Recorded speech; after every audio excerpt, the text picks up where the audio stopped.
ఇలా ఈ రాష్ట్రంలో ఉన్న కాంగ్రెస్ ప్రభుత్వము కేంద్ర ప్రభుత్వాన్ని కేఆర్ఎంబీని ఆంధ్రప్రదేశ్ ప్రభుత్వాన్ని ప్రశ్నించి మన హక్కులు కాపాడాలి.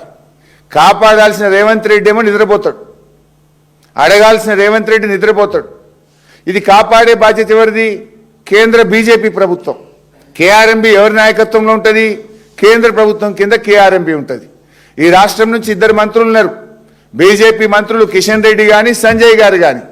పొద్దున్నేస్తే కేసీఆర్ గారి మీద పడేడ్చుడే తప్ప మరి ఎట్లా పోతున్నాయి? మా తెలంగాణకు తాత్కాలిక ఒప్పందం ప్రకారంగా 34% నీళ్లు ఎందుకు ఇవ్వడం లేదు, ఏం చేస్తుండ్రు అని ఒక్కనాడన్న కిషన్ రెడ్డి గారో సంజయ్ గారో కేఆర్ఎంబీని రివ్యూ చేసిందా?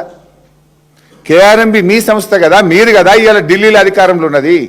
అడగాల్సిన రేవంత్ రెడ్డికేమో నా ఆర్ఆర్ ట్యాక్సులు ఎక్కడ బయటకు తీస్తారో, నా సంగతి ఏమవుతుందో అని ఆయన పొద్దున్న లేస్తే కేసీఆర్ గారి మీద పడేడుస్తుంటాడు.